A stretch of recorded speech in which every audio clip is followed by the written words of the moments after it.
She stood at the edge of his ballroom in a plain gray traveling dress, mud still drying on the hem, and the Duke of Renford looked at her the way a man looks at a stain on his marble floor. "Who let this beggar in?" he said. He did not lower his voice. He said it so that 400 of the finest people in England could hear him say it. He pressed a single coin into her cold hand, and he had her thrown out into the rain. He did not know her name.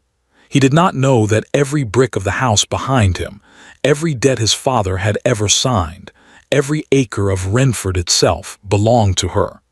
He did not know that she had come that night for one reason only, to decide whether he would keep his home or lose everything he had by morning. He had just called the richest woman in England a beggar. And she never forgot a debt. The Duke of Renford was smiling, and every person in the room knew that his smile was a lie. Sebastian, the 5th Duke of Renford, stood beneath the great chandelier of his own ballroom with a glass of French wine in his hand and ruin in his heart. 200 candles burned above him. Silk gowns turned in the candlelight like flowers in a slow wind. The music was soft, the laughter was bright, and not one guest in that glittering crowd guessed the truth. The truth was that the wine was bought on credit. The candles were bought on credit. The great house itself, Renford Hall, with its long windows and its painted ceilings and its 200 years of proud history, was mortgaged down to the last nail.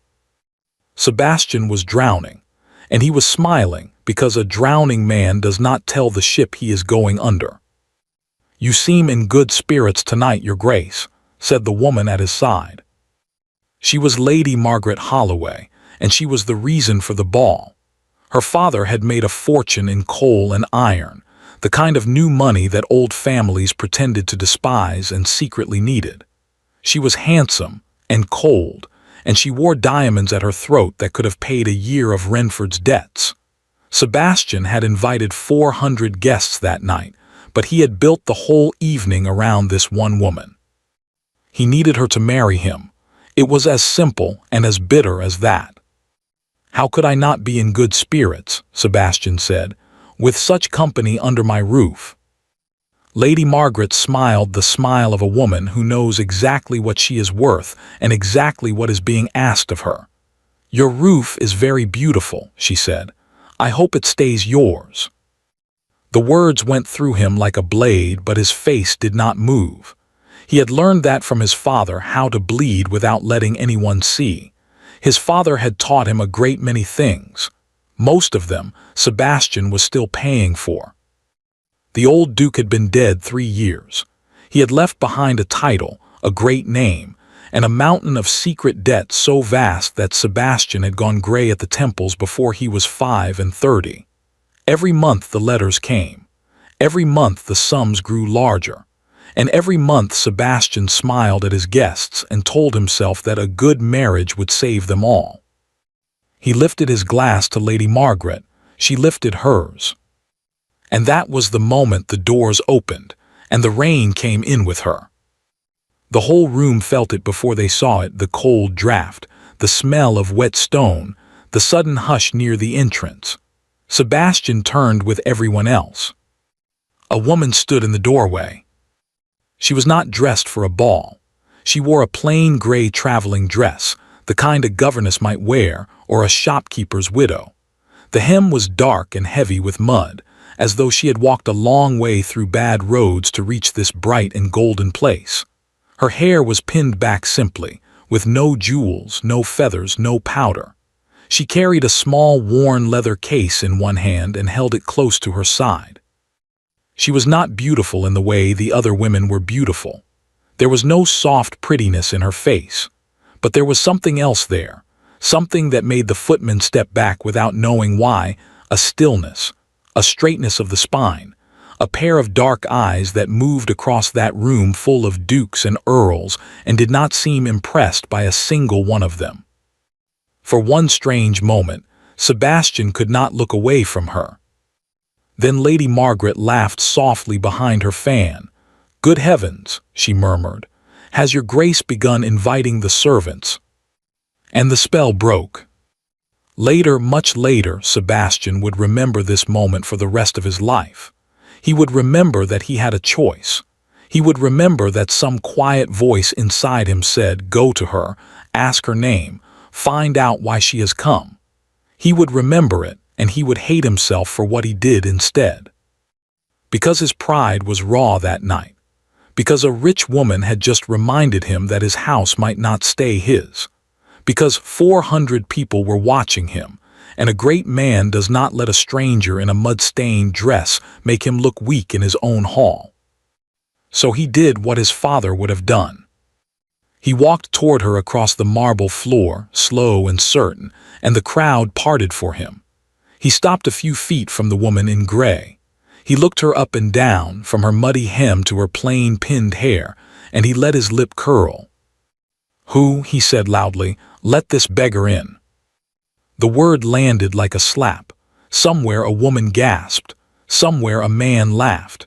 The music faltered and went quiet so that everyone could hear. The woman in the doorway did not flinch.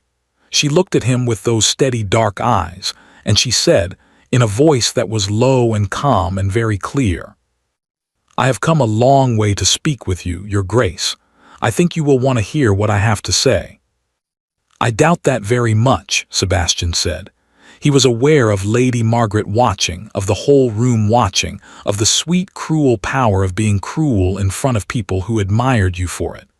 This is a private gathering of persons of quality.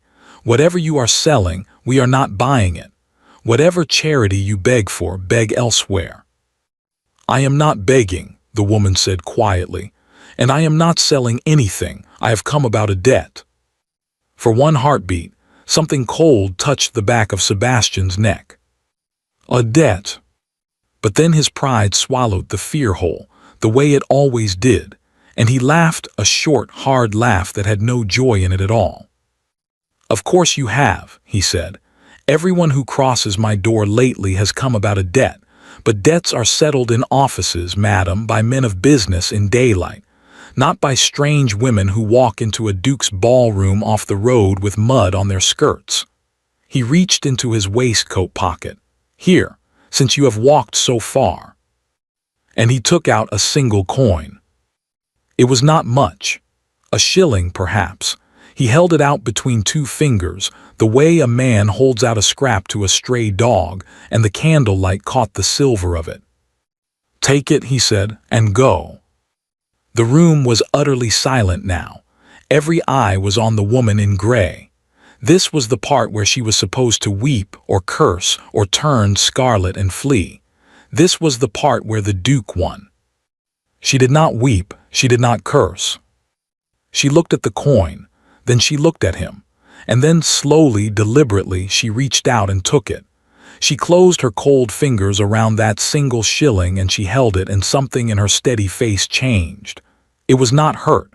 Sebastian, watching, felt his triumph curdle in his chest because it was not hurt at all. It was recognition, as though he had just told her something she had wanted very much to know. "Thank you, Your Grace," she said softly. "You have told me everything I came to learn." Then she turned, without another word, and walked back out into the rain. The great doors closed behind her, and the cold draft was gone, and slowly, uncertainly, the music began again, and the laughter, and 400 people pretended they had already forgotten her. Sebastian stood alone in the middle of his own ballroom, with an ugly feeling in his stomach that he could not name. "Well," said Lady Margaret, appearing at his elbow with her cool, bright smile. "How dreadful for you. The things one must endure keeping a great house." "Yes," Sebastian said. His mouth was dry, quite. He put the strange woman out of his mind. He had to. He had a fortune to marry, a house to save, a name to carry. He danced with Lady Margaret. He laughed at the right moments. He played the confident Duke until the last carriage rolled away into the wet dark, and the candles guttered down, and the great house grew quiet around him. It was almost dawn when his steward found him. Old Hargreave had served the Renfords for 40 years, and Sebastian had never once seen the man look frightened. but he looked frightened now. He came into the study with a letter in his hand and his face the color of ash. "Your Grace," Hargreave said, "forgive me. This came by fast rider tonight during the ball. I did not wish to trouble you before your guests, but you must read it now." Sebastian took the letter. He broke the seal, and he did not recognize it, a plain seal, a merchant's seal, no crest, no arms. He read the few lines written there in a clean, hard hand. And the blood drained from his face. "Hargreave," he said, and his voice did not sound like his own.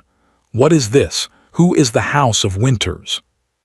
The old steward swallowed. "They are the greatest merchant house in England, your Grace. Shipping, banking. Half the trade of the empire passes through their hands." He hesitated. "Over the last 3 years, quietly through agents, they have been buying something, buying it up piece by piece from every man to whom your late father owed money." "Buying what?" Sebastian whispered, though he already knew. He already knew. "Your debts, your Grace," said Hargreave. "All of them. Every note your father ever signed. They now hold every last one. Renford does not owe 40 men any longer. It owes one house. And the letter says that house is sending its representative here tomorrow to decide what is to be done with you." Sebastian gripped the edge of the desk. "Then I will meet this man," he said, forcing the strength back into his voice. "I will reason with him, banker to gentleman. What is his name?" Hargreave looked down at the letter, and then back up at his master, and there was something almost like pity in the old man's eyes. "It is not a man, your Grace," he said. "The House of Winters has but one heir, one owner. Everything the letter speaks of belongs to a single person, and that person is a woman.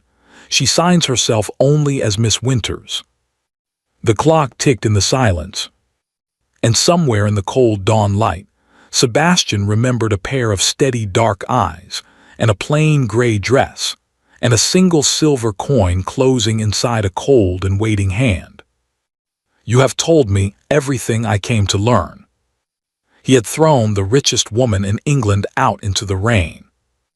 And tomorrow she was coming back. Sebastian did not sleep that night.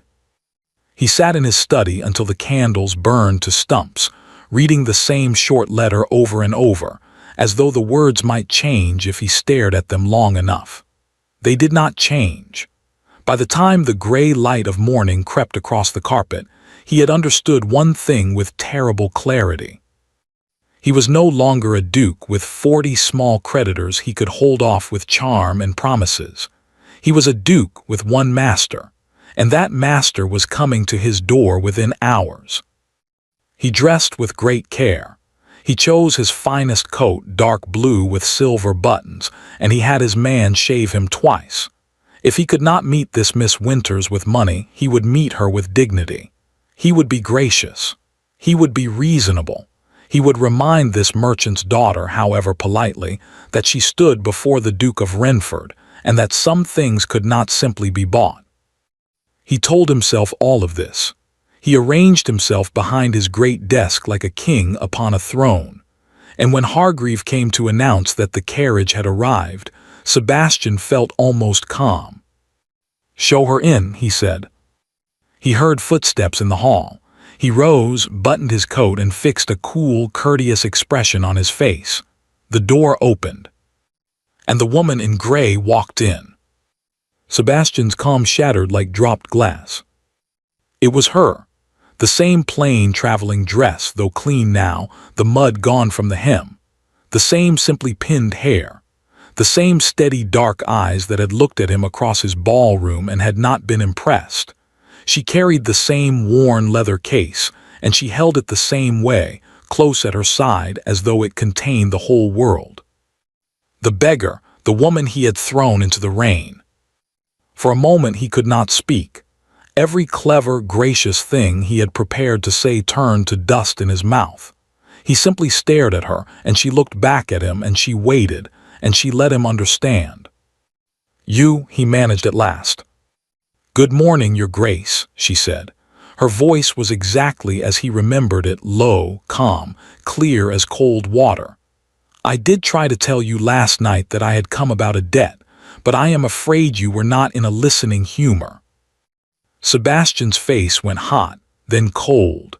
He thought of the coin. He thought of the whole room laughing. He thought of 400 witnesses to the moment he had called the richest woman in England a beggar and thrown her out of his house into the rain. "There has been a misunderstanding," he began. "No," she said gently, "there has not. You understood me perfectly last night. You looked at my dress and my muddy hem and you decided exactly what I was worth. That is not a misunderstanding, Your Grace. That is simply the truth of how you see the world. I only wish to see it for myself." She paused. "Now I have." She said it without anger. That was the worst of it. There was no heat in her at all, only a quiet, settled certainty. The certainty of someone who had come a very long way and found precisely what she expected to find. Sebastian gestured stiffly to the chair before his desk. "Please," he said, "sit." "Thank you." She sat, upright and composed, and set the leather case upon her knees. "I will not take a great deal of your time. You are a busy man, I am sure, with a great many guests to entertain." He deserved that, and he knew it, and it made him furious that he could not answer it. He sat down across from her. "You have the advantage of me, madam," he said, striving for control. "You know my name, I do not know yours. You may call me Miss Winters." She opened the leather case. "The name will mean nothing to you. Your father knew it very well, but I do not think he ever spoke of us to you. Men rarely tell their sons about the people they have ruined."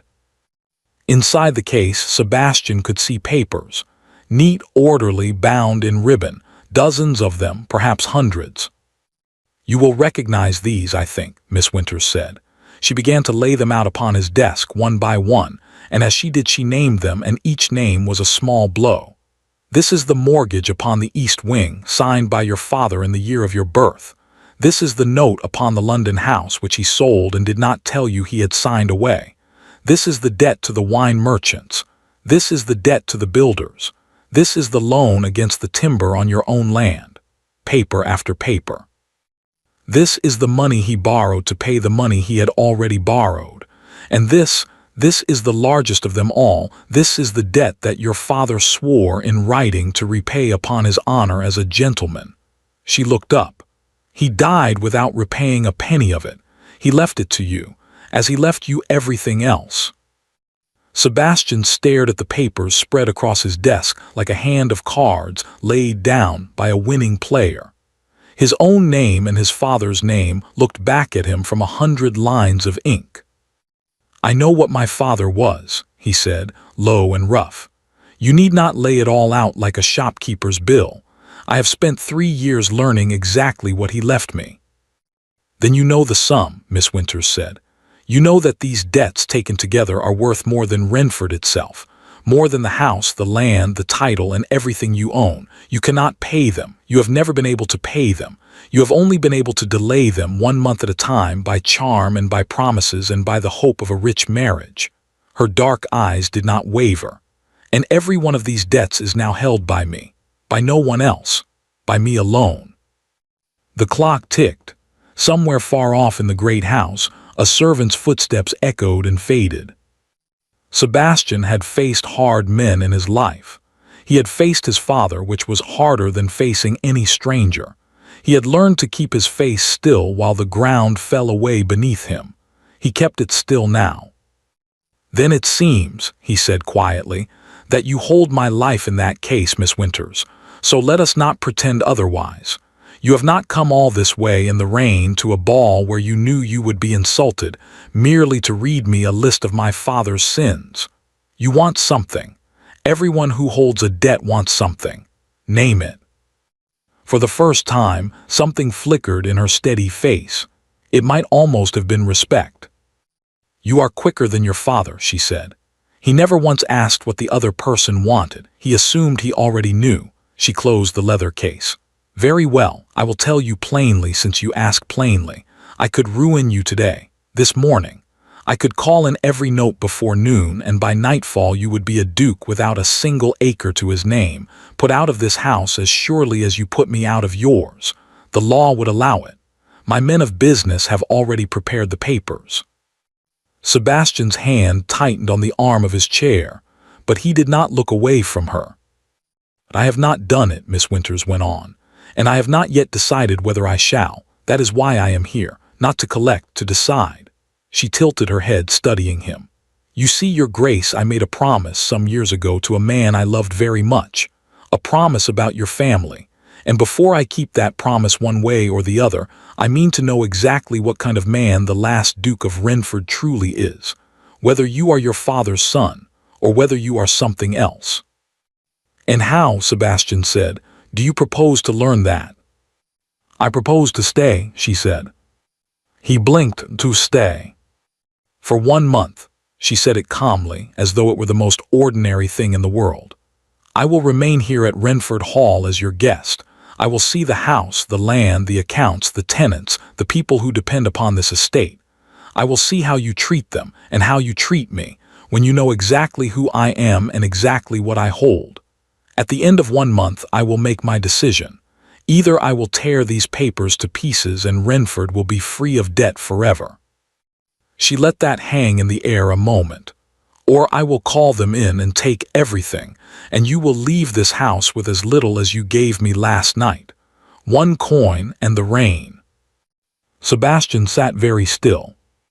He understood now the trap he was in. She held all the power. He could refuse and lose everything at once. Or he could agree and spend a month living under the eye of a woman he had publicly humiliated, a woman who owed him nothing and could destroy him on a whim, a woman who would be watching his every word and weighing his every action against some private measure he could not see. It was intolerable. It was his only hope. "You understand what you ask," he said slowly. "You ask me to let the whole county see the Duke of Renford playing host to his own creditor. You ask me to smile while you sit in judgment over my life." "I ask you to let me see the truth," she said. "You may call it whatever you like." He was quiet for a long moment. And then, because he had no choice at all, and because some stubborn part of him refused to be beaten by his father's debts without a fight, he inclined his head. "1 month," he said. "You have your bargain, Miss Winters. Stay, watch, judge. I will show you a great deal more decency in a month than you showed me the courtesy to explain last night." A hard edge came into his voice. "And perhaps at the end of it you will find that not every Renford is his father." "Perhaps," she said. "I should like that very much. You may not believe me, Your Grace, but I take no pleasure in ruin. I have seen too much of it." She rose to her feet and gathered her leather case. "I will send for my things." She turned to go, and Sebastian, watching her, felt the sting of the whole business rise up in him again. The coin, the laughter, the woman who would not be humbled, and he could not stop himself from speaking. "You never answered me," he said. "This promise you made, this man you loved, who was he that his memory should be worth my entire house?" Miss Winters stopped at the door.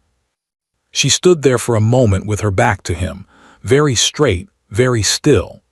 And then she reached into the pocket of her plain gray dress, and she drew out something small, and she set it down upon the little table by the door. It was the coin, the single shilling he had pressed into her hand the night before. "You gave me this," she said, without turning round, "and told me to take it and go. I have kept it. I mean to keep it always." Now she looked back at him over her shoulder, and her dark eyes were no longer calm at all. Something old and deep and grieving moved behind them. "The man I loved was my father," she said. "His name was Josiah Winters. 20 years ago he came to this house, to this very room, to beg the 4th Duke of Renford for mercy on a debt your father had tricked him into and could have forgiven with a stroke of his pen. Instead, your father laughed at him. He called my father a beggar in front of his friends, and he pressed a single coin into my father's hand and told him to take it and go." The room had gone deathly cold. My father walked home in the rain that night, Miss Winters said softly, and he never truly recovered from the shame of it. It took him 20 years and everything he had to build the house of Winters into what it is today. And on his deathbed he asked me for one promise. Not revenge, he said. He was too good a man for revenge. Her voice did not break, but it came very close. He asked me only to find out one day whether cruelty ran in the blood of the Renfords, whether the son was the same as the father, and to act as I saw fit. She opened the door. Last night, she said, you gave me my answer in the very same words, the same coin, the same rain. You did not know it, Your Grace, but you were reading me your father's lines. She stepped into the hall. You have 1 month to prove that the ending can be different. I confess, after last night, I do not expect that it will be. And she was gone, and the door closed softly behind her, and Sebastian, Duke of Renford, sat alone in the cold morning light with his father's debts spread across his desk and his father's cruelty ringing in his ears. And on the little table by the door, a single silver coin that had already ruined one good man, and now waited, patient and bright, to ruin him. The first week was war without a single shot fired. Miss Winters was given the finest guest rooms in the East Wing, and she moved through Renford Hall like a general inspecting a fortress she intended to take. She rose early. She asked to see everything. She wanted the account books, all of them, the ones going back 30 years, and she read them the way other women read novels, quickly, hungrily, missing nothing. She walked the grounds in her plain gray dress with a notebook in her hand, and the servants did not know what to make of her. This woman who was neither guest nor mistress nor quite an enemy, but something the great house had never seen before. Sebastian watched her, and she watched him, and between them the air was thick with everything unsaid. He had decided how he would play it. He would be perfectly correct, cold, distant, faultlessly polite. He would give her no reason to call him cruel and no reason to call him warm either. He would simply endure the month, prove nothing, admit nothing, and pray that some flicker of mercy would move her in the end. It was a coward's plan, and he knew it, and it was the only one his pride would let him make. But she would not let him keep to it. Your east fields lie fallow, she said at dinner on the third night. They sat at opposite ends of the long table, a great empty stretch of polished wood between them, 2 people in 40 places. Good land going to waste. Why? Because I cannot afford the seed to plant it, Sebastian said, as you know very well since you hold the note on it. You could afford it, she said, if you sold the horses. His fork stopped halfway to his mouth. I beg your pardon. You keep 9 hunters in the stables, Miss Winters said, buttering her bread as calmly as if she were discussing the weather. Fine animals. They eat like princes and they earn nothing. Sell 6 of them, plant your east fields, and in one season you would have grain to sell instead of horses to feed. It is not a difficult sum, Your Grace. A shopkeeper's daughter could do it in her head. Sebastian set down his fork. Those horses, he said very evenly, have been bred at Renford for 150 years. My grandfather's grandfather bred them. They are not livestock to be sold at market. They are part of what this house is. And that, she said, looking at him down the length of the table, is precisely why your house is dying and mine is not. You would rather keep 150 years of horses than plant 1 field of grain. You call it honor. I call it the reason your tenants go hungry so your stables stay full. She returned to her bread. But it is your house, for now. Sebastian said nothing. He wanted to be angry. He had every right to be angry, and the trouble was that some cold, clear part of him knew that she was right. That was how it went all through the first week. She saw straight to the heart of things. She said what no one else at Renford had ever dared to say to him, and every time, beneath his wounded pride, a small, unwelcome voice whispered, "She is not wrong." He began, without meaning to see his own house through her eyes, the waste of it, the pride that cost more than it was worth, The way his father had spent on grandeur while the roofs of the tenant cottages fell in. Sebastian had inherited the debts, yes, but he had also inherited the habit of caring more for how things looked than for how they were, and he had never once questioned it until a woman in a gray dress sat at the far end of his table and questioned everything. He hated her for it, and he could not stop thinking about her. It was in the second week that everything began to change, and it changed because of a child. There was a family on the estate called the Bartletts, tenant farmers who worked the poorest ground on the northern edge of Renford. On a gray, wet morning, word came up to the house that the youngest Bartlett child, a boy of 6, had taken a fever in the night and was not expected to live to see another one. Miss Winters heard the news from a weeping housemaid, and she went at once to find the Duke, to see what he would do. She expected, she would admit to herself later, to find him doing nothing at all. A great lord did not trouble himself over a farmer's child. That was what she had been raised to believe about men like him.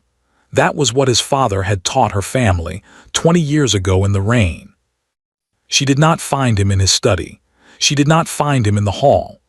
A footman, reluctantly, told her that his grace had gone out early and left no word of where. So she went looking, and she found him at last in the worst cottage on the poorest farm on the northern edge of his estate, in his shirt sleeves, kneeling on a dirt floor beside a child's narrow bed. Miss Winters stopped in the low doorway, and she did not go in, and for a long moment she simply watched. Sebastian had not seen her. All his attention was on the boy. The fever had the child in its grip, and the little face was flushed and slick with sweat, and Sebastian was pressing a cool, wet cloth to the small forehead with a gentleness she would not have believed him capable of. On the table beside him were bottles of medicine, good medicine, expensive medicine, the kind a farmer's family could never afford in 100 years. He had brought it himself. He had brought the doctor, too. The man was there in the corner, and the way he deferred to the Duke told Miss Winters that this was not the first cottage they had visited together, nor the first sick child. "The fever will break by morning if it breaks at all," the doctor said quietly. "There is nothing more to be done but wait, Your Grace.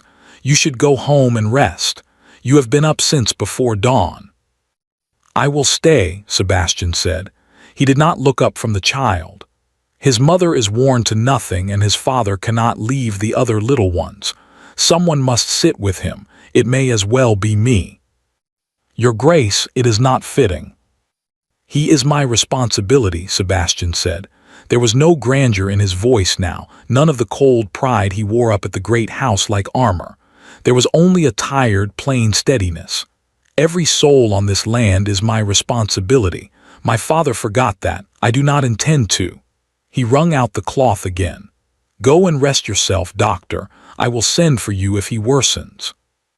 And he settled himself more firmly on the hard little stool beside the bed, this Duke who kept 150 years of horses, and he took the farmer's child's hot small hand in his own, and he began, very softly, to talk to the boy nonsense, gentle nonsense, a story about a horse that could fly, the kind of story you tell a frightened child to keep him tethered to the world. Miss Winters stood in the doorway with her hand pressed to her mouth. This was not in her accounting. This was nowhere in the ledgers she had read so carefully. A man who would humiliate a stranger before 400 guests, who would keep his stables full while his fields lay empty, who wore his pride like a crown, that man she understood. That man she had come to judge and, if need be, to ruin. But this man, kneeling in the dirt at dawn beside a dying child who could do nothing for him, who could never repay him, who would never even know the cost of the medicine on the table, this man she had not expected. This man did not fit. She stepped back from the doorway before he could see her. She walked all the way back to the great house alone, through the wet gray morning, and she did not know, for the first time since she had arrived at Renford, exactly what she felt. The boy's fever broke before dawn. The child lived. Sebastian did not speak of it. He came back to the house gray with exhaustion, said not one word of where he had been or what he had done, and shut himself in his study. And Miss Winters said nothing either, but something had shifted between them, silent and unmistakable, and they both knew it. That night, unable to sleep, she went down to the library to return a book of accounts she had been studying. And it was there, alone, by the light of a single candle, that she found the thing that changed everything. She had meant only to put the ledger back on its shelf, but as she did, her eye caught a second book behind it, pushed back into the shadows as though someone had hidden it there. She drew it out. It was a newer ledger, and a private one, kept in a small, cramped hand she did not recognize, not the Duke's and not the old steward's. It recorded payments, money leaving the estate. Large sums, month after month, for the past 3 years, for repairs that, she realized slowly, had never been made, for supplies that had never been delivered, to merchants whose names, when she thought about it, she had never once seen in the true accounts. The money was flowing out of Renford in a steady, secret stream. It had been for years, and not one penny of it was going where the book claimed it went. Miss Winters sat down slowly in the dark library with the hidden ledger open in her lap, and a cold understanding crept over her. Sebastian was not merely a duke crushed by his dead father's debts. Someone was still robbing him. Someone close, someone trusted, someone with the run of the house and the keeping of the books, was bleeding Renford dry a little more with every passing month, deepening the very debts she now held, driving the estate faster and faster toward the ruin she had come to decide upon. Someone wanted Renford to fall. And whoever it was, they did not yet know that the richest woman in England was sitting in the dark with their secret open in her hands. She might have said nothing. That was what she thought about, lying awake that night with the hidden ledger locked in her traveling case. She might have kept the secret to herself. After all, this was exactly what she had come for, was it not? Proof that Renford was rotten to the core, sinking of its own corruption, ripe for the taking. She could hold the ledger and say nothing and simply watch the house destroy itself, and at the end of the month she would have her decision made for her. But she thought of a duke kneeling in the dirt beside a dying child, telling a story about a horse that could fly. And in the morning she went to find Sebastian, and she put the ledger on his desk. "I found this hidden in the library," she said. "You need to see it, all of it now." He read it in silence. She watched the color leave his face, watched him turn page after page, watched him understand. When he finally looked up, his eyes were not the cold, proud eyes of the man who had thrown her into the rain. They were the eyes of a man who has just discovered that the ground he stands on was never solid at all. "These payments," he said hoarsely, "I never authorized these. Half these merchants do not exist. This is," he stopped. "Someone has been stealing from me for years, someone inside this house." "Yes," she said. "You could have kept this." He said it slowly, as though working out a sum that would not come right. "You hold my debts. This ledger only makes them worse. If you had said nothing, I would have fallen all the faster and you would have had everything you came for." He looked at her. "Why did you show me?" Miss Winters was quiet for a moment. "Because a woman who came here to be fair," she said at last, "cannot in fairness punish you for a crime that is not yours. My quarrel was with your father and with whatever of him lives in you. It was never with a thief who hides in your library and robs you in the dark." She squared her shoulders. "Whoever this is, they are the reason your debts have grown so monstrous these 3 years past. They are the reason you could never climb out, no matter how you tried. I mean to find them. And I think, Your Grace, that you and I want the very same thing for once." Sebastian looked at her for a long, strange moment. "Then it seems," he said quietly, "that my creditor has become my only ally." A ghost of something that was almost a smile touched his mouth. "God help me. I would rather have you on my side, Miss Winters, than any lord in England at my back." And that was where it began. Not with soft words or moonlight, but with two people bent over a ledger by candlelight, hunting the same enemy. They worked together for days. She had the sharper head for figures. She could look at a column of numbers and see the lie hiding in it. He had the knowledge of the house and the land and the people. He knew who had access to the books, who came and went, whose word had been trusted without question for years. Slowly, painstakingly, they built the shape of it. The thefts had begun 3 years ago, just after the old Duke died. They were clever. They were patient. And they were the work of someone who knew Renford intimately. Someone who understood exactly how the estate was run, and exactly how to bleed it without being seen. And as they worked, something happened that neither of them had planned for, and neither of them could stop. The great empty table grew shorter. They stopped sitting at opposite ends of it. She began to laugh at his dry, tired jokes, and he began to save them up for her, small offerings he pretended not to have prepared. He learned that beneath her cool composure there was a fierce and generous heart, worn hard by a father's ruin and years of being underestimated by lesser men. She learned that beneath his pride there was a boy who had grown up in a cold house with a cruel father, who had never once been told he was good, who was carrying a mountain not of his own making, and had never let anyone help him carry it. One evening late, they were alone in the library, and she reached across the table for a paper at the very moment he reached for the same one, and their hands met, and neither of them moved. The candle burned low between them. Outside, the rain that had first brought her to this house whispered against the dark windows. "I called you a beggar," Sebastian said quietly. He did not take his hand away. "In front of 400 people, I threw you into the rain." "You did," she said. "I have never been more ashamed of anything in my life." His voice was very low. "I do not ask you to forgive it. I only want you to know that I know what I did, and that the man who did it, I do not want to be him. I have spent my whole life trying not to be my father, and that night I was exactly him.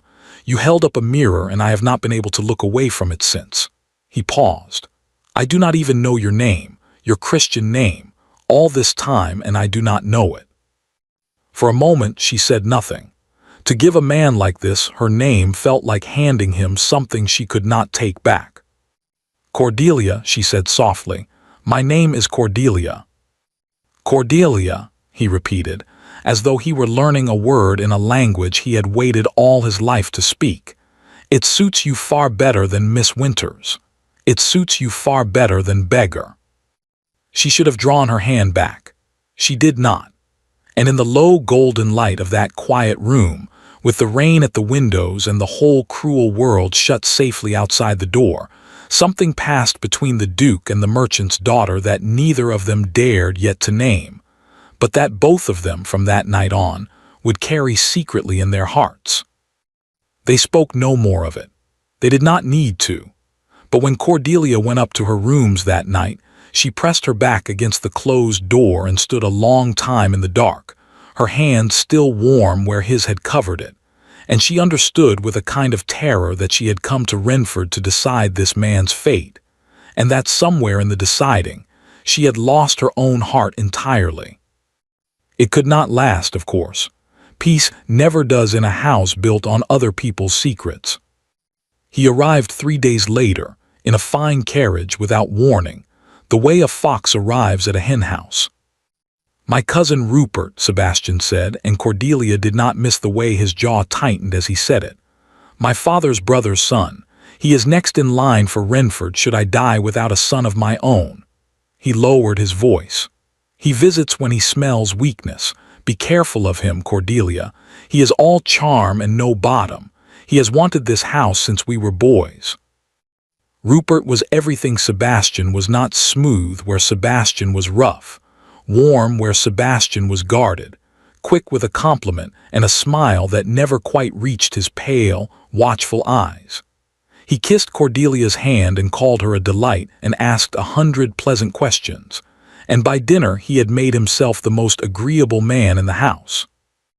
And Cordelia, who had spent her whole life among merchants and bankers and men who wanted things, felt the small cold warning that never lied to her.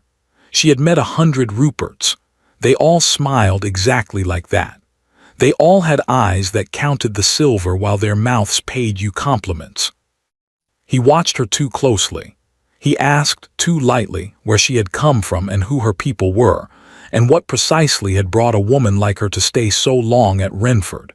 She gave him nothing, but she saw the questions turning behind his smiling eyes, and she knew that Rupert had smelled something he did not yet understand, and that he would not rest until he understood it. That night, unable to sleep, Cordelia went down for a book to quiet her mind. The house was dark and still, and as she passed the door of the small study near the library, she heard voices within, low, careful voices, and she stopped. One of them was Rupert's. "Far worse than I hoped," he was saying, soft and pleased. "He is finished or near enough. The debts alone would have taken another 2 or 3 years, but I have not been idle. I have hurried things along considerably." A low laugh. "He does not even know the books are being bled. He thinks it is all our dear dead uncle's doing. He suspects nothing." Cordelia went very still in the dark hall. The thief. It had been Rupert all along. Rupert, next in line, bleeding the estate dry these 3 years to drive his own cousin into ruin, so that when Renford finally fell, he could step over the wreckage and take the title and the house for himself. "There is only one thing I did not count on," Rupert went on, and now his voice changed, sharpened, grew interested in a way that made Cordelia's blood run cold. "The woman. This Miss Winters he keeps at his side. My cousin is a fool, but he is not fool enough to keep a plain gray nobody in his house for a month for no reason. So I made some inquiries of my own today. I sent a rider to London." A pause, and then Rupert laughed again, softly, the delighted laugh of a man who has just been handed a knife. "You will never believe what he brought back," Rupert murmured. "Our little gray mouse is no governess. She is Cordelia Winters, the Winters, sole heir to the greatest merchant fortune in England. She is the richest woman in the whole of this kingdom, and, unless I am very much mistaken, she is the one who now holds every last one of my dear cousin's debts." The other voice murmured something Cordelia could not hear. "Do you not see it?" Rupert said, and his voice was bright with greed. "This changes everything. I do not merely want Renford anymore. Why settle for a bankrupt old house when the woman who owns it is worth 100 Renfords? I will have them both, the title and the fortune and the woman who carries it. A soft, ugly satisfaction. I need only find the right way to use what I know. And I have a month, gentlemen. She has given me a whole month. More than enough time to ruin my cousin completely, and to make certain that, when the dust settles, Cordelia Winters has nowhere left to turn but to me." In the dark hallway, her heart pounding, Cordelia Winters pressed one hand flat against the cold wall to steady herself. She had come to Renford, holding all the power in England. And she had just discovered that the smiling man 3 feet away, on the other side of that door, had learned her every secret and meant to take it all. Cordelia did not sleep that night, and she did not tell Sebastian what she had heard. She wanted to. She lay awake turning it over until the birds began to sing. But she had learned, in a life spent among clever and dangerous men, that you do not strike at a fox until you can catch it in the act. Rupert had said nothing before witnesses that could be proved. He had a month, he thought, and so did she. If she accused him now, with only a hidden ledger and a conversation overheard through a door, he would smile and deny it and be twice as careful, and she would lose her one chance to trap him. So she held her silence and she watched, and she began, quietly, to lay a trap of her own. But something else troubled her that night, something that had nothing to do with Rupert. It was Sebastian. Because she had realized, lying awake in the dark, that she no longer wanted to punish him, and she had not yet found the courage to tell him so. It was a strange thing to be afraid of, but the closer she and Sebastian had grown, the heavier her silence had become, for there was a truth still standing between them, unspoken, and every day it grew harder to speak. She had come to Renford as his judge. She still held every debt he owed, and though she had told him that first morning about her father Josiah and the coin and the promise, she had never told him the thing that had changed inside her since, that she had made her decision. That she could no more ruin him now than she could ruin her own heart. That the woman who had walked into his ballroom to weigh his fate had, somewhere in these weeks, simply stopped being his judge at all and become something else entirely. She was afraid, quite simply, that if she told him, he would think everything that had passed between them had been part of the judging, that her warmth had been a test, that her heart had been a ledger. So she said nothing, and the days went on, and she and Sebastian grew closer still. They fell into the habit of walking the estate together in the long light of the evenings, after the day's work was done. He showed her the land as he truly saw it, not as a duke's possession, but as a living thing full of people he was responsible for. The Bartlett boy, well now and brown as a nut, ran out to meet them every evening, and Sebastian always had a sweet in his pocket for the child, and Cordelia noticed that he never once let the boy see it as charity, only ever as friendship. She noticed everything, and everything she noticed undid a little more of the man she had built in her mind before she came. One evening they stood together at the top of the North Hill, looking down over the whole of Renford turning gold in the setting sun, and Sebastian spoke of things he had never spoken of to anyone. "My father never once told me I had done well," he said. He was not looking at her, he was looking at the land. "Not once in 35 years. I used to lie awake as a boy and try to think what I could do that would be great enough. A prize at school, a fine seat on a horse, anything, but there was nothing. He had no praise in him, he had spent it all on himself." A small, tired breath. "When he died and I opened the accounts and saw what he had left me, the debt, the lies, the ruin under all that grandeur, do you know, Cordelia, my first feeling was not fear. It was a kind of terrible relief. Because at last I understood that it had never been my failing, that there had never been anything I could have done. He was simply a hollow man, and he had spent his whole life hiding it, and he had left me to pay for the hiding." Cordelia said nothing. She only slipped her hand into his, there on the hilltop in the last of the light, and held it. "I have never told anyone that," he said quietly. "I know," she said. "I keep the horses," he went on, and there was a rueful edge to his voice now, "because you were right about them, and because I could not bear to sell the last thing in this house that my grandfather made with love instead of pride. I keep sitting with the sick children because no one ever sat with me. I have spent 3 years trying to be the opposite of my father in every single thing, and I have been so busy running from him that I never once stopped to ask whether I might simply be a good man in my own right." He turned to her at last. "You made me ask it. You walked into my house holding my whole life in a leather case, and instead of destroying me, you held up a mirror and made me see. Whatever you decide at the end of this month, Cordelia, whatever happens to Renford, I will be grateful to you for the rest of my life. You gave me back myself." And Cordelia, standing on that golden hill with her hand in his, knew that the moment had come to tell him the truth, that she had already decided, that she loved him, that there was nothing left of the judge in her at all. She opened her mouth to say it. "Your Grace," a voice called up the hill, a footman hurrying. "Your Grace, forgive me, Mr. Rupert asks for you most particular. He says it is a matter of business that cannot wait until morning." The moment broke like a bubble. Sebastian's hand slipped from hers. "I will come," he called down, and to Cordelia softly, "Whatever it is, it will keep us but a moment. Walk down with me. There is something I wish to say to you tonight, and I do not mean to lose the courage of it."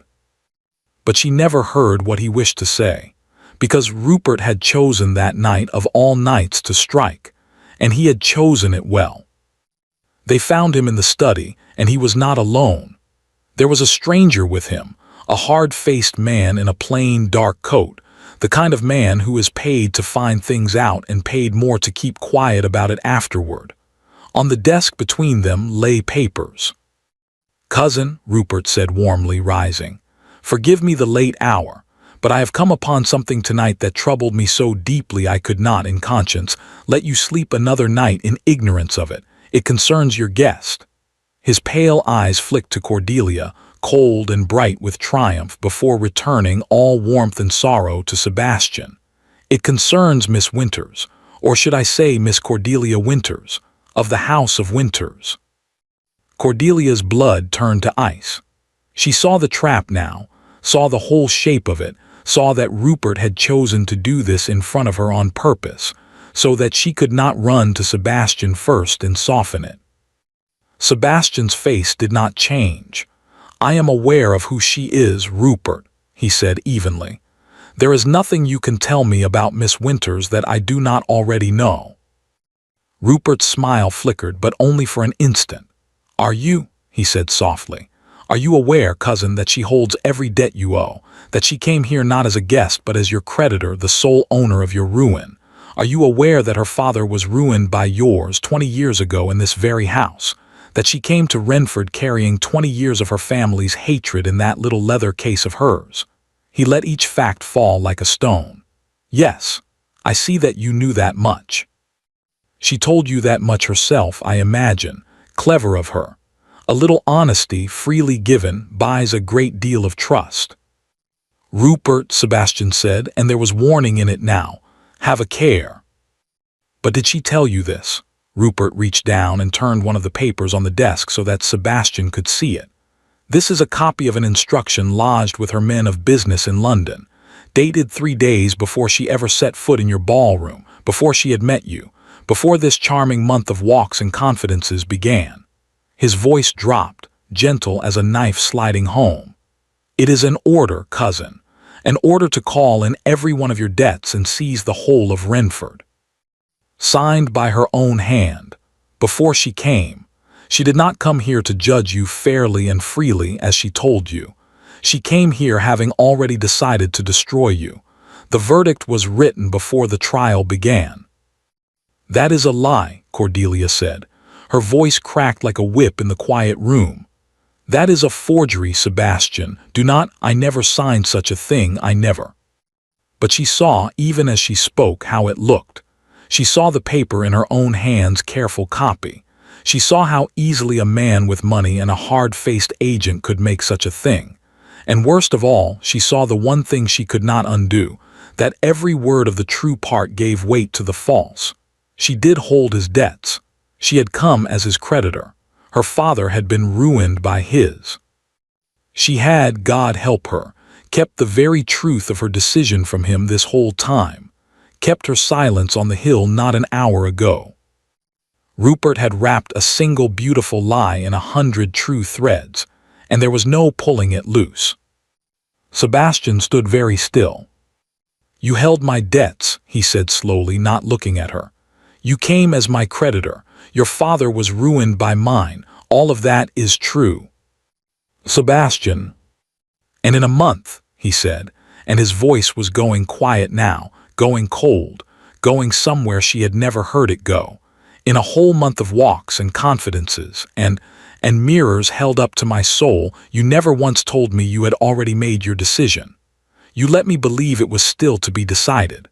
You let me open my whole self to the one person on this earth who held my ruin in her hand." He turned to look at her at last, and the warmth was gone from his face as though it had never been, and in its place was the mask she had seen on the first night, proud and wounded and terribly, terribly cold. "You let me fall in love with my own executioner, and you let me think she had not yet sharpened the axe." "No," Cordelia whispered. "No, it is not, Sebastian. Listen to me. The paper is false, but the truth is better than you think. I decided nothing before I came, and what I decided since is—" "Get out," he said.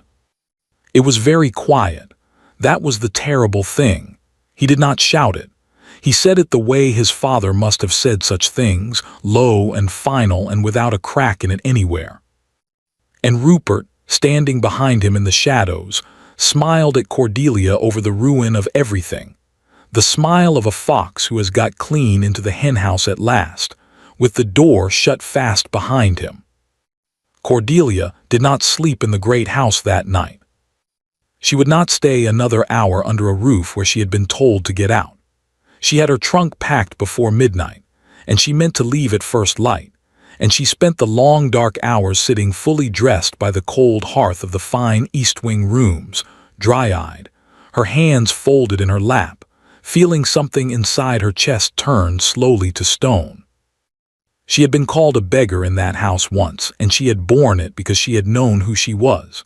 She could bear a man's anger. She could bear his pride.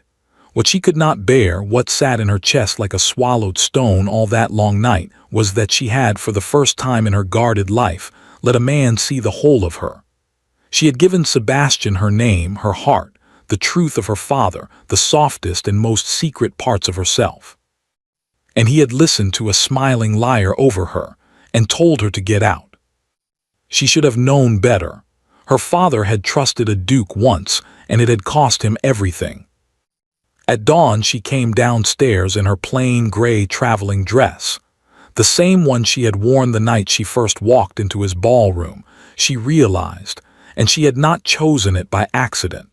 She would leave as she had come, a stranger in gray with mud soon to be on her hem. Sebastian was waiting for her in the great hall. He had not slept either. She could see it in his face, in the gray shadow of his jaw, in the terrible stillness of him. But whatever the night had done to him, it had not softened him. It had frozen him.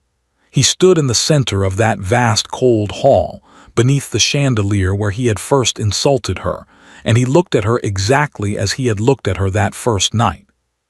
"You are leaving," he said. "Yes," she kept her voice level. "You told me to get out. I am doing you the courtesy of obeying." She drew the leather case from beneath her arm and set it upon the hall table between them.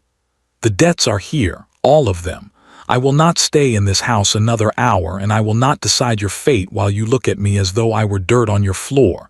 So I am giving you your month back, your grace. Your fate is your own again. Do with it what you will." She had meant it as mercy. Later she would understand that. She had meant to hand him back his freedom. But Sebastian, raw and wounded and drowning in a shame he did not know how to carry, heard it as something else. Heard it as the last cruelty of the woman who had made a fool of him, tossing his ruin back at his feet like the coin he had once tossed at hers. And the worst part of Sebastian, the part that was his father's son, rose up in him, and he could not stop it. "How generous," he said, and his voice was ice. "The great Miss Winters, richest woman in England, tosses the poor Duke his life back as though it were a coin. How it must please you. You came into my house in that same gray rag, and you played the humble creditor, and you let me pity you for a father 20 years in his grave, and all the while you were laughing at me. Laughing at the fool of a duke who fell in love with the woman holding the knife." His lip curled and the old cruelty came into his face like a returning ghost. "I called you a beggar once. I was wrong. A beggar wants only bread. You wanted my whole soul so that you could break it at your leisure. You are not a beggar, madam. You are far worse, and I was a fool to have ever thought otherwise." The words landed exactly where he meant them to land. For a moment Cordelia could not breathe. She had walked 10 miles through the rain to reach this house, weeks ago, carrying 20 years of her family's grief, and she had found in it, against all hope, the one thing she had never let herself want. And now the man she had given her heart to was standing beneath his chandelier saying the cruelest words that had ever been said to her, and meaning every one. She did not weep. She would not give him that. She lifted her chin and she looked at him with her steady dark eyes, and when she spoke her voice did not shake. "My father told me on the day he died," she said quietly, "that he did not want revenge, that he was too good a man for it. I promised him I would find out whether cruelty ran in the blood of the Renfords and act as I saw fit." She picked up her small case. "I have my answer now. It does. Goodbye, your grace. I hope your house is worth what it has cost you. I hope on the cold nights that are coming it keeps you warm." And she turned and she walked the length of that great hall, and she went out through the doors into the pale morning, as she had gone once before, into the rain at his word. Only this time he did not throw a coin. This time he stood in the center of his empty hall and listened to her carriage wheels on the gravel, growing fainter and gone. And the silence that came after was the loudest thing he had ever heard. He stood there a long time. And slowly, as the fury drained out of him and left him hollow, a small cold doubt began to work its way into the emptiness. He looked at the leather case she had left upon the table, every debt he owed, handed back to him freely at the cost of nothing, asking nothing in return. He thought, a woman who wanted only to break me would not have done that. He thought of the hidden ledger, the secret thefts, the enemy in his own house that she had uncovered and warned him of, when silence would have served her revenge far better. He thought, a woman who wanted only to ruin me would have let the thief bleed me dry. And he thought at last of the paper, Rupert's paper, the order signed 3 days before she came. Sebastian crossed to his study with a growing dread and took the copied page from the desk where it still lay, and he made himself look at it properly, coldly, the way Cordelia herself would have looked at it. And this time he saw. He saw that the paper spoke of debts held by the House of Winters, but the House of Winters had not held all his debts 3 days before she came. Cordelia had told him that first morning that she had spent 3 years buying them up quietly, through agents, one by one. The very last of them, the largest, his father's great debt of honor, she had described purchasing only weeks before she arrived. A true order to seize everything, signed before she came, could not have listed debts she did not yet wholly own. But this one did. It listed them all entire, as a single sum in a single hand. It was a forgery. It had been written by someone who knew she held all the debts now, but had not known, or not troubled to learn, that she had not held them all 3 days before she came. Someone who had made his inquiries too late, and been too greedy to check his own lie. Rupert, Sebastian breathed. And the whole horror of it opened before him at once. The hidden ledger, the 3 years of theft begun the very month his father died, the debts driven monstrously deep by a hand inside his own house, the cousin who visited whenever he smelled weakness, who had wanted Renford since they were boys, and who had come, this time, not to smell weakness but to finish the kill. It had been Rupert all along, Rupert bleeding the estate, Rupert forging the paper, Rupert whispering poison, so that the one person who could have saved Renford, the one person who had already freely handed back his freedom, would be driven out of the house in grief before she could ruin his plan. Sebastian had listened to the thief and cast out the woman who had exposed him. He ran. He ran through the great house shouting for Hargreave, for his horse, for anyone. And it was old Hargreave, white-faced, who met him in the hall with news that turned Sebastian's blood to water. "Your Grace, Mr. Rupert," he rode out an hour past before dawn with 2 of those hard men of his. "I did not like the look of it. I made bold to ask his man where they were bound." The old steward swallowed. "They were asking the road to the coast, Your Grace, to the harbor, to meet the London mail and to intercept a lady's carriage before it reached the town." Sebastian's heart stopped. He understood all at once exactly what Rupert meant to do. Cordelia had left the house alone, at dawn in a plain carriage, a woman traveling without protection, and she carried, Rupert believed, the very papers that made her the richest woman in England. Rupert had said it himself through a door weeks ago. He did not merely want Renford anymore.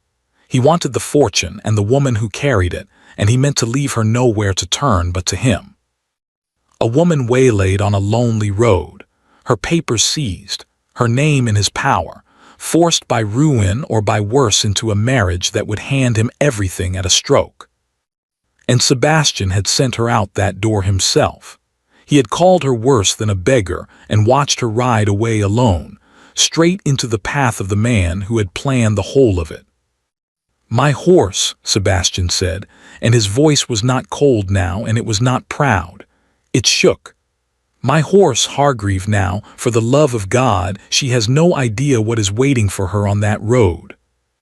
He was in the saddle before the stable boy had the girth half buckled, and he wheeled the great hunter round toward the coast road with his heart, hammering one word over and over in his chest. Cordelia. He had thrown away the only good thing that had ever come into his cold and broken house, thrown it away with his own 2 hands, at his own front door, for the second time. And somewhere ahead of him on the gray morning road, alone and grieving and utterly unaware, the woman he loved was driving straight toward a trap that would take everything from her. If he was not too late already. Sebastian rode as he had never ridden in his life. He took the coast road at a gallop, the great hunter's hooves throwing up the wet earth, and every mile of it he cursed himself. He had thrown her out. He had listened to a liar. He had called her worse than a beggar and sent her alone down this lonely road, and if any harm came to her, it would be his doing as surely as if he had struck the blow himself. He bent low over the horse's neck and begged it for more speed, and the gray morning tore past him, and he did not know if he was an hour behind or a minute, and the not knowing was worse than anything he had ever felt. He crested a low rise where the road ran down toward the sea, and there, in the hollow below, he saw them. Cordelia's carriage stood stopped in the middle of the road. 2 riders blocked its path, hard men, the same he had seen in Rupert's study. And there, on horseback beside the carriage door, resplendent and smiling, sat Rupert himself. Sebastian's heart clenched. He drove his horse down the slope, shouting her name. But what he saw as he came near stopped the shout in his throat. Because Cordelia was not cowering in the carriage. Cordelia was standing in the road. She had climbed down of her own accord, small and straight in her plain gray dress, and she was facing Rupert with her chin lifted and her dark eyes cool, and she did not look like a woman caught in a trap. She looked like a woman who had been waiting for one. "So you see," Rupert was saying in that warm, smiling voice, as Sebastian reined in hard at the edge of the scene, "you are quite alone, my dear Miss Winters, on a very empty road with no friend within miles. It would be so much wiser to be reasonable. Hand me the papers, come with me quietly, and we need have no unpleasantness at all. A woman in your position, friendless and about to be publicly named the creditor who ruined a beloved duke, needs a protector.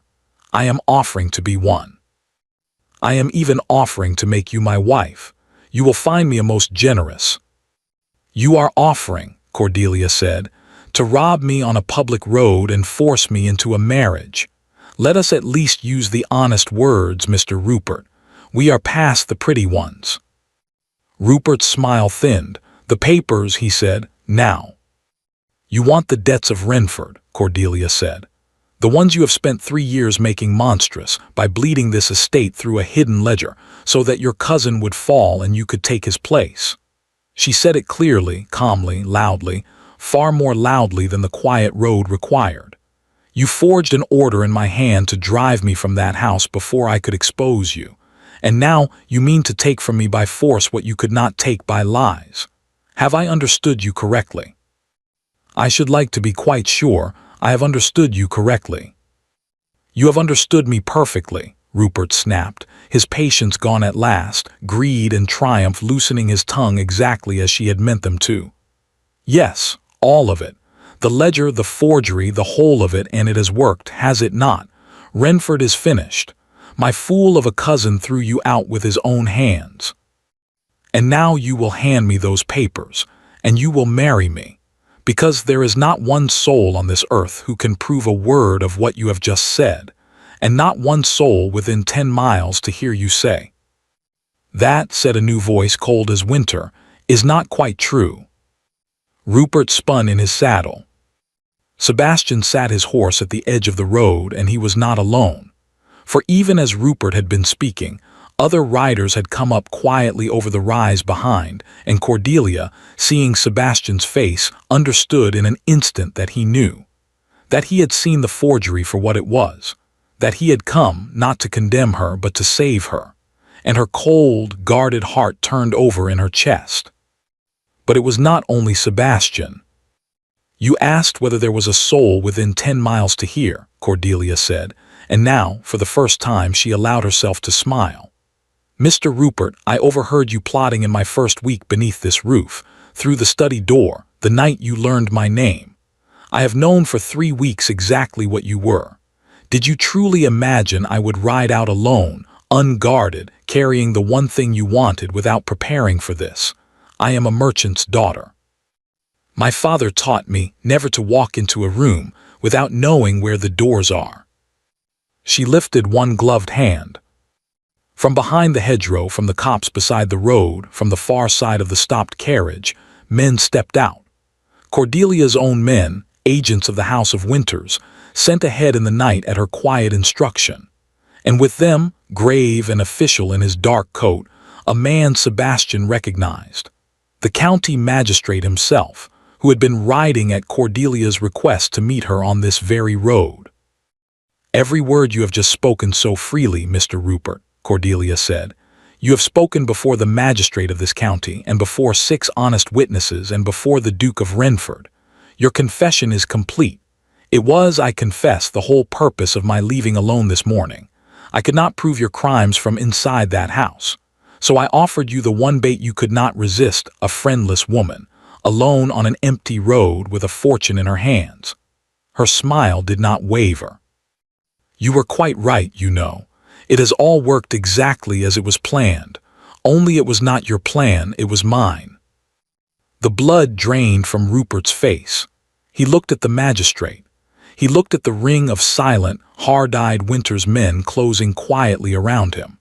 He looked at his 2 hired bravos, who had already, wisely, begun to back their horses away from a scene that now had the law standing squarely in the middle of it. And then he did the only thing left to a cornered coward. He wheeled his horse and tried to run. He did not get far. Sebastian's great hunter was faster, and Sebastian's arm, as it caught Rupert's bridle and hauled the horse to a plunging halt, was not gentle.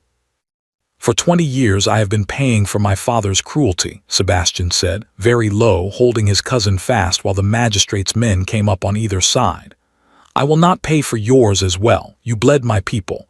You robbed my tenants of their roofs and their bread so that you might have my name. You are no Renford, Rupert. A Renford at his worst is a proud man. You are merely a thief." He released the bridle and let the officers take him. Take him. "He has confessed to theft, to forgery, and to attempted abduction before a magistrate and 7 witnesses. There is nothing more to be said." They led Rupert away down the coast road, white and silent and finished, and the greed went out of the gray morning with him, and it was over. And Sebastian turned to Cordelia.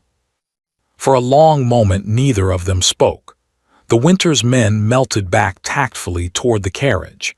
The magistrate found sudden business with his papers, and the Duke of Renford and the richest woman in England stood facing one another in the middle of an empty road, with everything and nothing between them. "You knew," Sebastian said hoarsely. "For 3 weeks you knew what he was. And when I stood in my hall and said those things to you, the cruelest things I have ever said to any living soul, you let me. You did not tell me you had already laid a trap for the very man I was defending. You simply took it and walked out my door and let me believe the worst of you." "Would you have believed me that morning?" Cordelia asked quietly. "With Rupert's paper fresh in your hand and your pride in ruins? No, you would not. You needed to see the truth yourself, or you would never have trusted it. My father taught me that too." She looked away toward the gray sea. "And I confess I was too proud and too hurt to beg a man to believe me who had just called me worse than a beggar. I have my father's pride, Sebastian. It is the one thing he left me that I could not put in a ledger." "Cordelia," Sebastian's voice broke on her name. He crossed the space between them. "I was wrong. I was wrong at the ball, and I was wrong in the hall, and I have been wrong about nearly everything since the night you walked into my life in the rain. You came to my house holding my whole ruin in your hands, and you used that power for one thing only: to save me. From my father's debts, from the thief in my walls, from myself. And I repaid you by breaking your heart on my own doorstep. He reached out and then stopped, his hand hovering as though he had lost the right to touch her. I do not deserve your forgiveness, but I would spend the rest of my life trying to earn it if you would only let me. I love you, not the fortune, not the papers.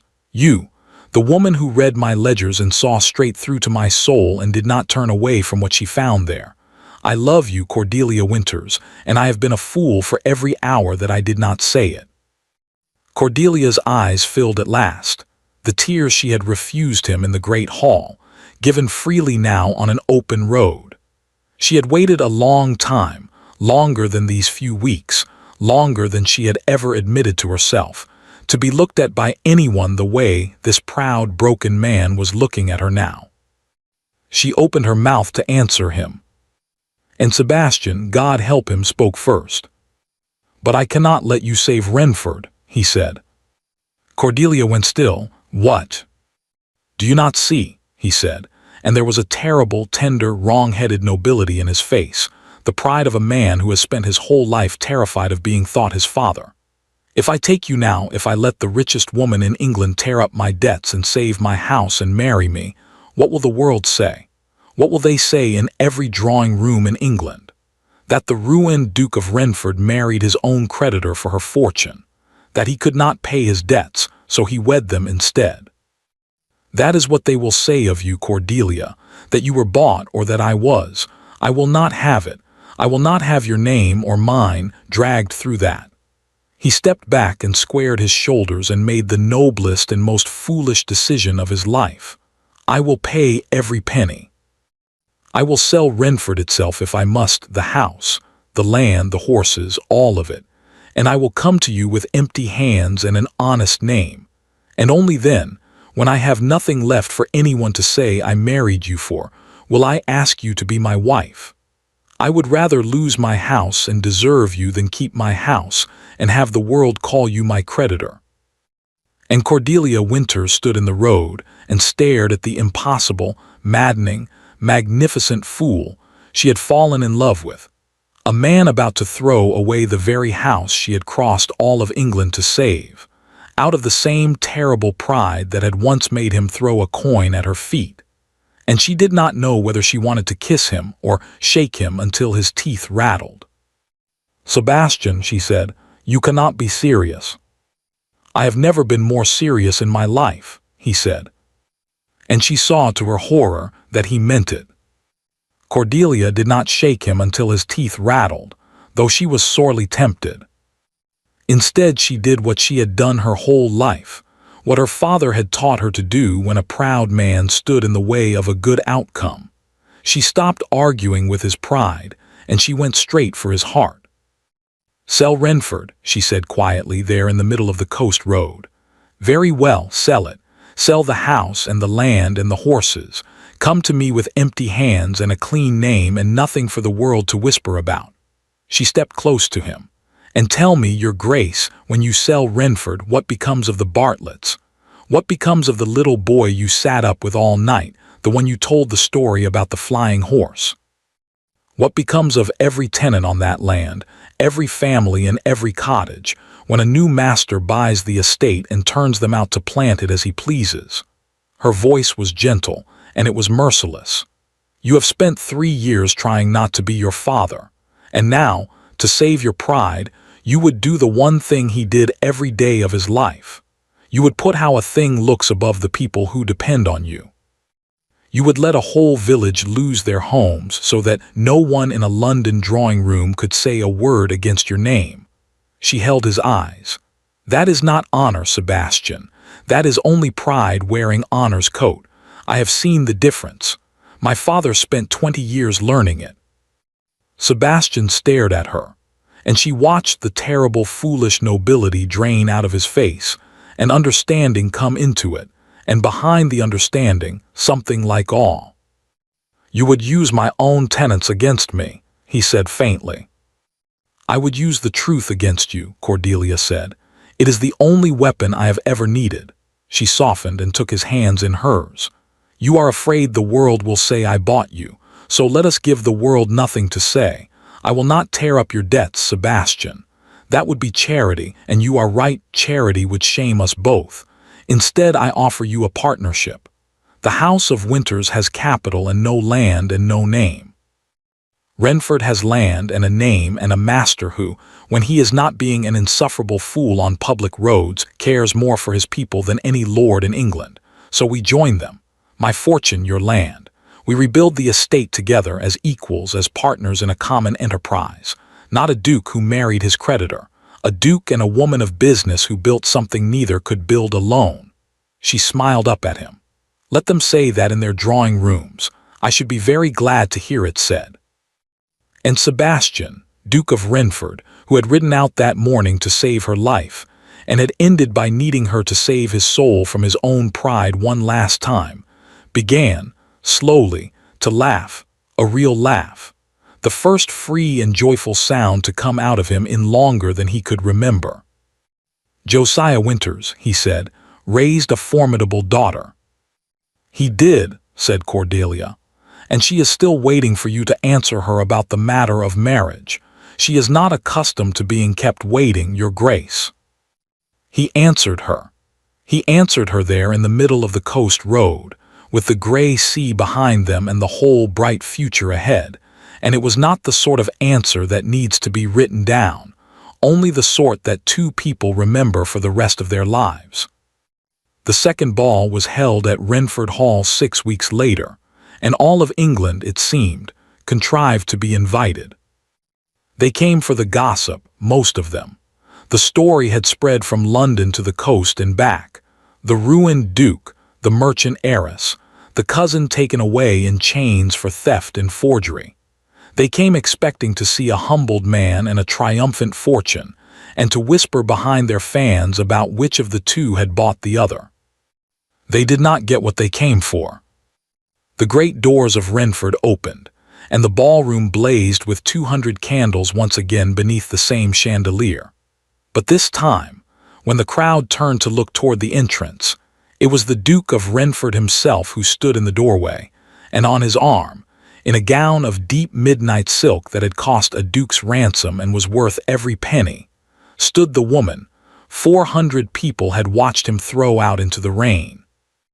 The room went utterly silent. Everyone remembered. Everyone had been there or had heard of it 100 times. This was the beggar. This was the woman in the mud-stained gray dress. And here she stood on the Duke's own arm, and the Duke was not hiding her, and the Duke was not ashamed. Sebastian led her to the very center of the floor, to the exact spot where he had once handed her a coin and called her worthless before them all. And there he stopped. And there, before 400 of the finest people in England, the Duke of Renford turned to the woman at his side and bowed, a deep, full, formal bow, the bow a man gives to his sovereign. Some weeks ago, he said, and his voice carried to every corner of the silent room, in this house, on this very spot, I did a shameful thing. I looked at a woman I did not know, and I judged her by the mud on her dress, and I called her a beggar, and I put her out into the rain. He straightened, and he took Cordelia's hand, and he held it high for all of them to see. I was wrong. I have never in my life been more wrong. This is Miss Cordelia Winters of the House of Winters. She is the finest woman of business in this kingdom, and the richest woman in England, and she is a great deal more than that besides. She is the wisest and the truest and the most generous heart I have ever known. She did not ruin me, though she held every power to. She saved me, my house, my people, and my very soul.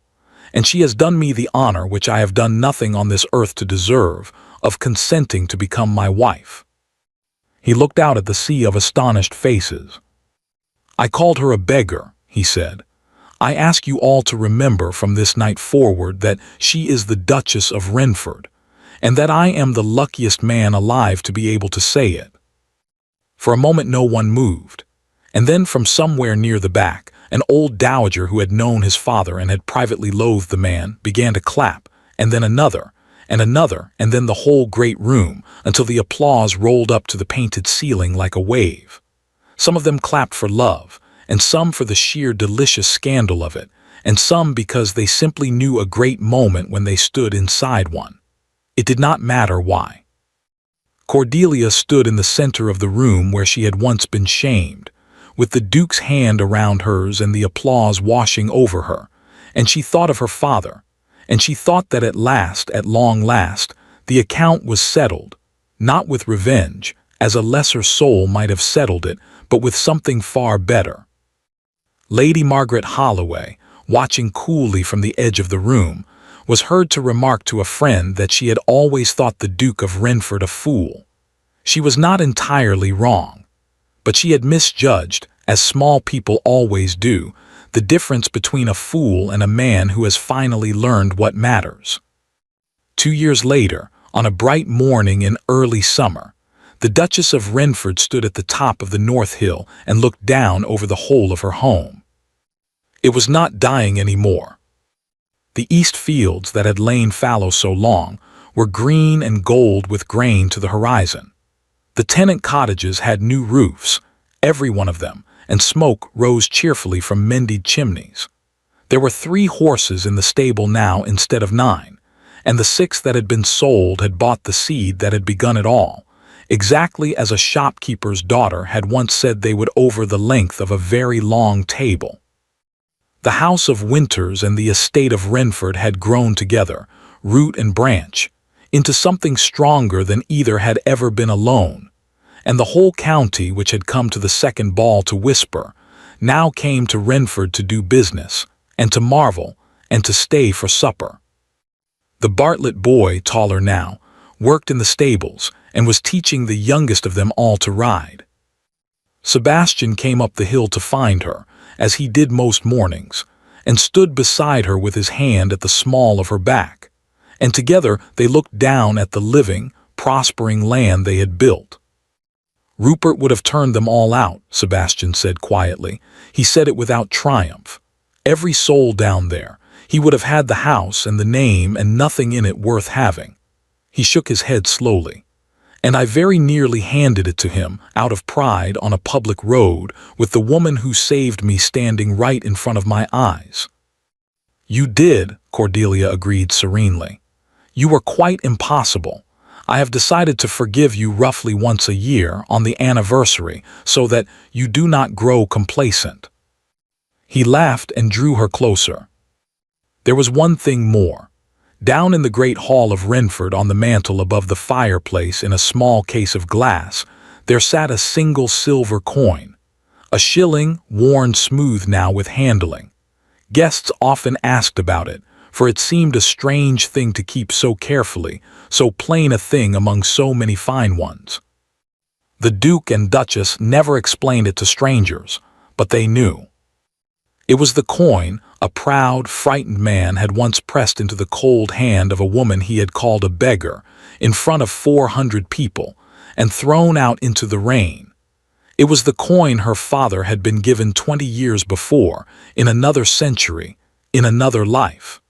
2 men had used that coin to shame 2 good people. And now it sat in a place of honor above the warm hearth of a house full of light, kept not as a wound, but as a reminder of how near cruelty and pride had come to destroying everything, and how love and truth, and a formidable woman who never forgot a debt, had turned the whole story round. They had called her a beggar. She became the Duchess of Renford, and the woman who saved it.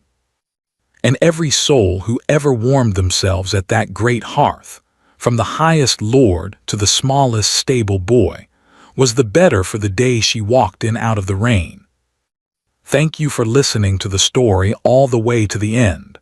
Please tell us which city you're watching from and what the story made you feel. Don't forget to subscribe so you won't miss new stories.